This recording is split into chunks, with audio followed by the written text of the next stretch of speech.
Good. So I wanted to take a look at our solving equations with exponents and logs. I know that some people are going to be absent because of testing, as PSATs and whatnot, and sometimes this is a tougher topic for people. So anyway, we'll take a look at the first few questions here. I think we're going to go for five of them on this particular video. So, one of the principles that I personally like to use when I'm dealing with logarithms is basically to just try to get away from the log. It's sometimes easier to solve a problem in more of an exponential form. That's not always true, but most of the time it is. So one thing you want to remember is the definition of log says if the log base a of b is c, then that means that a raised to the c power is b. That's the definition. That's how Napier actually set up his definition, how he coined this idea. Well, that would mean that in this particular problem, then 2x plus 1 would be then 3 raised to the fifth power, which is a fairly large number, but all of a sudden this problem that seems like it might be difficult to people at first glance becomes a very, very easy one. So let's subtract our 1 from both sides. And it looks like I got 121.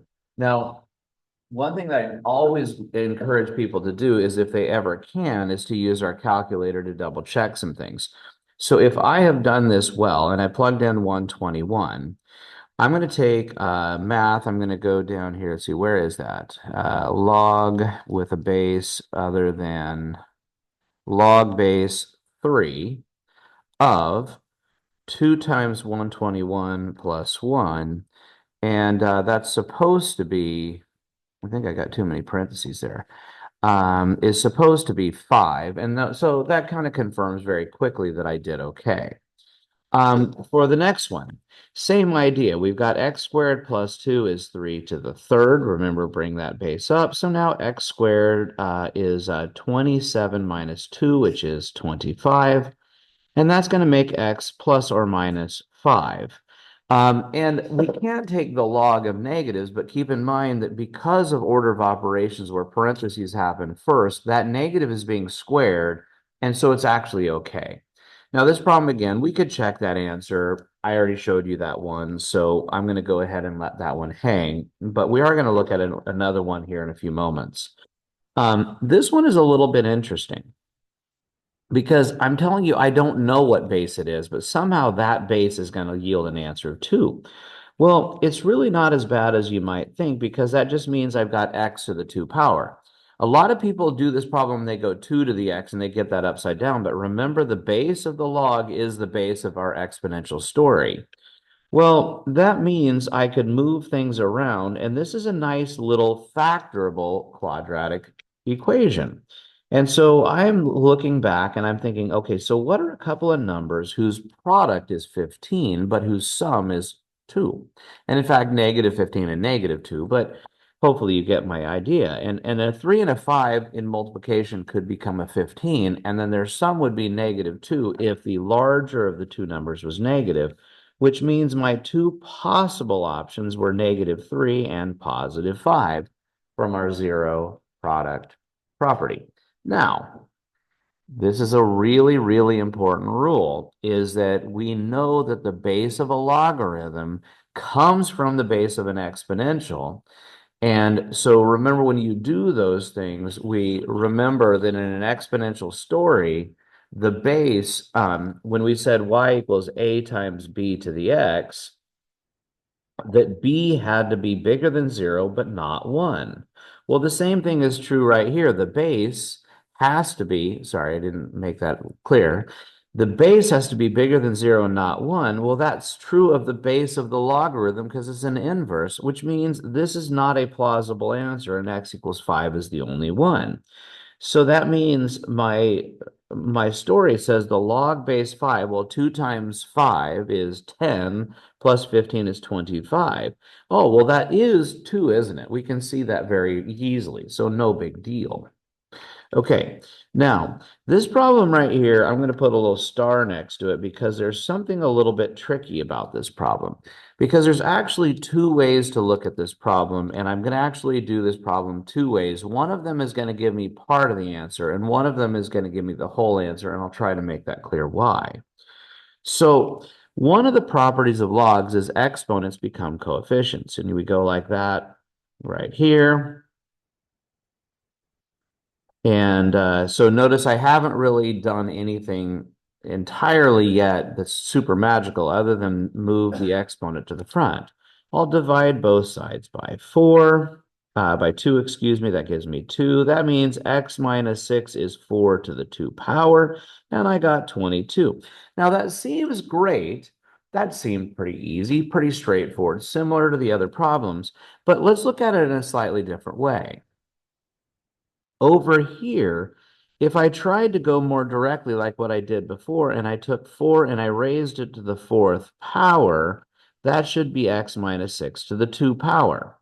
Now, of course, I'm going to take the square root of both sides, right? And so the square root of x minus 6 squared, and the square root of 4 to the 4th is actually 4 to the 2.